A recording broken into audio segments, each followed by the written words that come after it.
Hi friends, welcome to our channel. Brahmamudi serial next ఎపిసోడ్లో ఏం జరగబోతోందో ఈ వీడియోలో చూసి తెలుసుకొద్దాం. కావ్యకి సర్ప్రైజ్ ఇవ్వబోతున్న రాజ్. అసలేం జరిగింది అని తెలుసుకోవడానికి ఈ వీడియోని స్కిప్ చేయకుండా ఎండ్ వరకు చూసేయండి. కావ్య రాజులిద్దరూ కలిసి డిన్నర్కి రెస్టారెంట్కి వెళ్తారు. అక్కడికి వెళ్ళగానే రాజ్ కావ్యని, నీకు ఇక్కడ ఈ ఎన్విరాన్మెంట్ అంతా నచ్చిందా అని అడుగుతాడు. అప్పుడు కావ్య, నచ్చిందండి, కానీ ఏంటి వీళ్ళందరూ ఇంట్లో వాళ్ళ పిల్లలు వంటలు చేయరా అని అంటుంది. అప్పుడు రాజ్ షూ చిన్నగా అని అంటాడు. అప్పుడు కావ్య, ఏ వింటే రేపటి నుంచి వాళ్ళ ఇంట్లో చేస్తే వాళ్ళ మొగుళ్ళు తినలేక చేస్తారా అని అంటుంది. అలా ఇద్దరు నవ్వుకుంటూ ఉంటారు. కాసేపు ఆగిన తర్వాత రాజ్, నేను ఇప్పుడే వస్తాను కళావతి, హ్యాండ్ వాష్ చేసుకొని వస్తాను అని అంటాడు.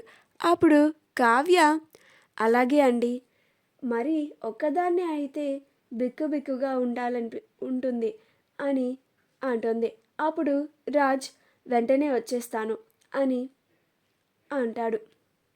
అప్పుడు కావ్య చుట్టుపక్కల వాళ్ళందరినీ చూస్తూ ఉంటుంది. అలా పెయిర్స్ని చూస్తుంది. అక్కడ వాళ్ళు మాట్లాడుకోవడం గమనిస్తూ ఉంటుంది. ఒక ఫ్యామిలీ కూడా ఉంటుంది. ఆ ఫ్యామిలీని కూడా చూస్తూ ఉంటుంది. కళ్యాణ్ ఇంట్లో కవితని రాసి ఆ పేపర్ని పక్కన పెట్టి ఫ్రెష్ అవ్వడానికి వెళ్తాడు. ఈలోగా ధాన్యలక్ష్మి కళ్యాణ్కి పాలిద్దామని తీసుకొని వస్తుంది. అక్కడ కళ్యాణ్ రాసిన కవిత పేపర్ని చూసి, నా కొడుకు మళ్ళీ కవితలు రాస్తున్నాడా, ఈసారి నా కొడుకుని ఏమనకూడదు, నా కొడుకు ఇష్టమే నా ఇష్టం, వాడు ఏం చేసినా వాడికి ఎదురు చెప్పకూడదు, వాడిని ఒక్క మాట కూడా అనకూడదు, అంటే వాడి మనసు చివుక్కుమంటుంది. ఇన్నాళ్ళు వాడిని మాటలు అని ఆ అనామికకి సపోర్ట్ చేసి నా కొడుకుని నేను చాలా బాధ పెట్టాను.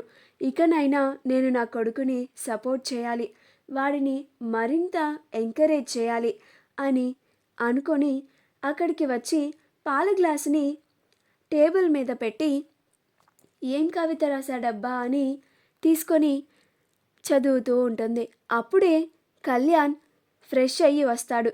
అప్పుడు ధాన్యలక్ష్మి కళ్యాణ్ రాసిన కవితని చదవడం చూసి అమ్మ అని అంటాడు. అప్పుడు ధాన్యలక్ష్మి, ఏంటి నాన్న కళ్యాణ్, ఆగు, చదవనివ్వు, ఏం రాసావు, చాలా రోజుల తర్వాత నువ్వు కవిత రాసావు కదా, నేను ఖచ్చితంగా చదవాల్సిందే అని చదవడం మొదలు పెడుతుంది. అప్పుడు ధాన్యలక్ష్మి స్టార్టింగ్ అంతా చాలా ఉత్సాహంగా చదువుతూ ఉంటుంది. ఎప్పుడైతే స్నేహం అనే మాట వస్తుందో, నేను నీ స్నేహంలో నన్ను నేను వెతుక్కుంటున్నాను, నువ్వు దూరం అయితే తప్ప నాకు నీ విలువ తెలియలేదు, నువ్వు నా పక్కన ఉన్నంత వరకు ఈ స్నేహంలో ఉన్న రంగులు నేను తెలుసుకోలేకపోయాను అని మొత్తం చదువుతూ ఉంటుంది. అప్పుడు ధాన్యలక్ష్మికి ఇదంతా అప్పు గురించి అని అర్థమవుతుంది. అప్పుడు ధాన్యలక్ష్మికి కోపం వస్తుంది. వీడేంటి అప్పు గురించి కవితను రాశాడు, అసలు ముందు మొత్తం చదువుదాం అని మొత్తం చదువుతుంది.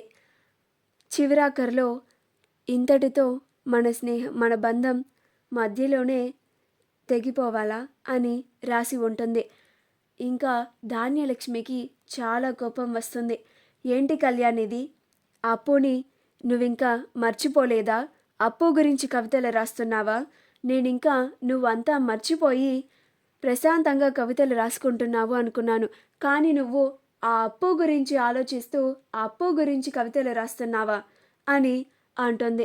అప్పుడు కళ్యాణ్, అవునమ్మా, అప్పుది నాది చాలా పవిత్రమైన స్నేహబంధం, అప్పు నాతో ఉన్నంత వరకు తన విలువ నాకు తెలియలేదు, ఎప్పుడైతే తను నాకు దూరం అవుతుందో అప్పుడే నేను అప్పు విలువని తెలుసుకుంటున్నాను అని అంటాడు.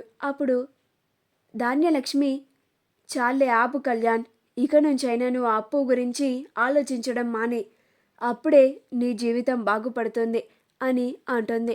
అప్పుడు కళ్యాణ్, లేదమ్మా, నేను అప్పుకి ఏదో ఒకటి చేయాలి. నా వల్ల అప్పు చాలా నష్టపోయింది. అప్పు ఫ్యామిలీకి కూడా చాలా నష్టం జరిగింది. నేను ఏదో ఒక సహాయం వాళ్ళకి చేసి తీరతాను అని అంటాడు. అప్పుడు ధాన్యలక్ష్మి, ఎందుకు కళ్యాణ్, ఎంత చెప్పినా సరే ఇలానే మాట్లాడుతున్నావు అని అంటుంది. అప్పుడు కళ్యాణ్, ఎందుకంటే వాళ్ళకు జరిగిన నష్టానికి బాధ్యుణ్ణి నేనే గనుక అని అంటాడు. నాలో నేను ఎంత కుమిలిపోతున్నానో నీకేం తెలుసమ్మా అని అంటాడు. అప్పుడు ధాన్యలక్ష్మి, ఎంత చెప్పినా ఇంకా వినడం లేదు అని, సరే నీకోసం పాలు తీసుకొచ్చాను, ఆ పాలు తాగి ప్రశాంతంగా పడుకో అని అంటుంది. అప్పుడు కళ్యాణ్, అలాగే అమ్మా అని అంటాడు. ఇంకా అప్పుడు ధాన్యలక్ష్మి అక్కడి నుంచి వెళ్ళిపోతుంది. ధాన్యలక్ష్మి వాళ్ళ గదికి వెళ్ళగానే ప్రకాశంతో కూడా జరిగిందంతా చెప్తుంది. అప్పుడు ప్రకాశం, ఏంటే నువ్వు, దానికి కూడా వాడిని అన్ని మాటలు అనాలా? వాడు వాళ్ళ స్నేహం గురించి ఏదో కవిత రాసి ఉండొచ్చు. అయినా వాడి వల్ల నష్టం జరిగింది అని బాధపడుతున్నాడు వాడు. నువ్వు దాన్ని తప్పుగా ఎందుకు అర్థం చేసుకుంటున్నావు? వాడి బాధని అర్థం చేసుకో. వాడి ప్లేస్లో ఉండి ఆలోచించి చూడు. అప్పుడు నీకు వాడి బాధ అర్థమవుతుంది. సర్లే, ఇంకా పడుకో మాట్లాడకుండా అని అంటాడు. అప్పుడు ధాన్యలక్ష్మి, ఏంటండి మీరు కూడా నన్నే అంటున్నారు అని కోపంగా అని పడుకుంటుంది.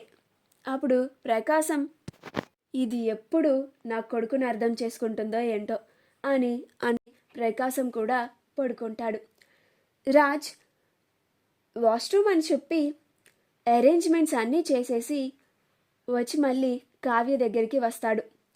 అప్పుడు కావ్య, ఏంటండి 2 minutes అని చెప్పి ఇంతసేపు ఉన్నారు అని అంటుంది.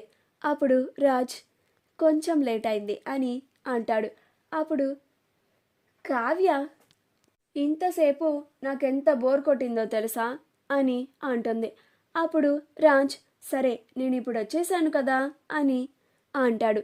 అలా రాజ్ కావ్యలిద్దరూ మాట్లాడుకుంటూ ఉంటారు. అప్పుడు కావ్య, ఏవండి, అక్కడ ఒక జంటని చూసారా అని అంటుంది. అప్పుడు రాజ్, ఎక్కడా అని అంటాడు.